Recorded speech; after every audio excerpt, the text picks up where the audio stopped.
Chapter 5. Butterflies raced around Blake's stomach as he dressed for the day. The thought of seeing Audrey again had kept him awake all night, and he splashed water on his face to diminish the visible rings under his eyes. The McAllisters had moved to Star Lake when Blake was a sophomore, and his attraction to Audrey's beauty had been immediate. With her long blonde hair and bright blue eyes, she was the epitome of cheerleader stereotypes. But even though she was wealthy and hung out with the richer kids, she was never mean to anyone. At least not that Blake witnessed. However, she'd also never tried to get to know those outside her social class. And so Blake had pined for her from afar. Blake had known he'd had no chance with her back then, the skinny, geeky kid with Coke bottle glasses and checkered alligator shirts. But when he'd gone to college, he'd packed on some weight.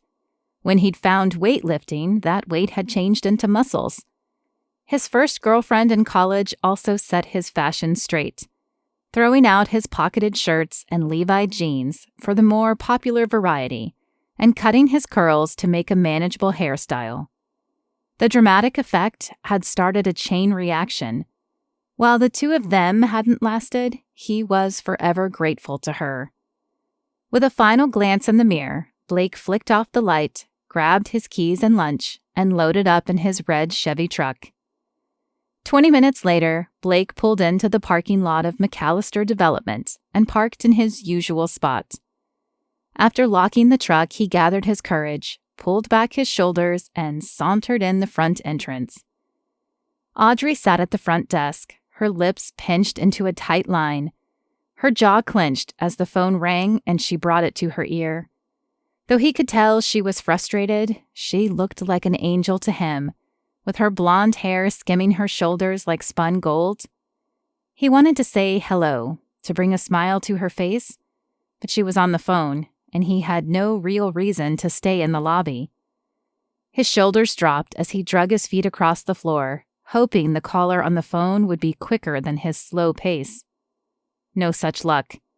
The phone was still against her ear as he entered the door to the employee lounge, where the check-in resided. But then inspiration hit, and a smile lit his face. A small coffee bar had been installed next to the cafeteria the previous month. Blake had never frequented it because he liked his coffee black, and coffee from home was cheaper. But Audrey didn't appear a black coffee type of person. He didn't even know if she drank coffee, but he thought she would appreciate the gesture. "Hey, good morning, Blake." Wes, a fellow contractor, waved to him as he punched his card. "Morning, Wes. Where are you hurrying off to?" "I was going to try the new coffee bar. Is it any good?" Wes's forehead wrinkled in confusion. "Yeah, but don't you bring coffee?" "I figured I'd get a coffee for Audrey. She looks a little frazzled out there." Wes's lips curled into an understanding smile, and he nodded, one eyebrow raised. "You hoping to impress the boss, huh?"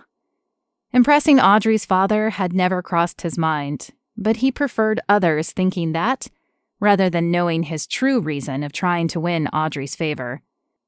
"It's not like that. I just want to welcome the new girl." "Sure, whatever you say, man." Wes's laugh followed him out of the room as he made his way to the cafeteria. The lunch area was not a large room, as many of the workers took their lunch elsewhere. But the open room housed several tables and a buffet line right near the kitchen. The coffee shop sat on the far end, closest to the outdoor entrance. A mousy brunette glanced up at him from behind large glasses as he approached, reminding him of himself in high school. "What can I get you?" Her voice was so soft that he leaned in over the counter to hear her. "What's the best drink for someone who may not like a strong coffee flavor?" he asked as his eyes scanned the menu. Mocha, frappe, latte. The words were all Greek to him. The girl's face scrunched in confusion. "Well, I like my coffee sweeter, so I prefer either a mocha or a macchiato, but everyone's different." "Which has fewer calories?" He wasn't sure if Audrey was watching them or not, but if she was, he wanted to be prepared. A caramel macchiato is lower in calories. Great. I'll take that one, please, in a medium size. You mean a grande? Is that medium? He asked, confused. Yeah. The woman nodded. What rock have you been living under? Expression on her face. Then that one. A few moments later, she placed a cup on the counter. It's $4, she said. Ah, yes. This was why he brought his coffee from home. How did people afford specialty coffee? Aren't you going to taste it? She asked as he picked up the cup after forking over his money. It's not for me. It's for a friend. He flashed her a small smile and strolled back to the front entrance. Audrey was off the phone, but her gaze was focused on the computer screen in front of her. I thought you could use a little pick-me-up, Blake said, tapping the top of her desk. She glanced up at him, dark shadows circling her eyes. Thank you. I told my father I did not know how to be a secretary, but he and my mother insisted I learn a skill. They don't consider acting a skill. Well, that's because they never watched you on stage. Blake flashed a smile, wishing he could bring one to her face. The memory of her playing Juliet their senior year still popped into his mind occasionally.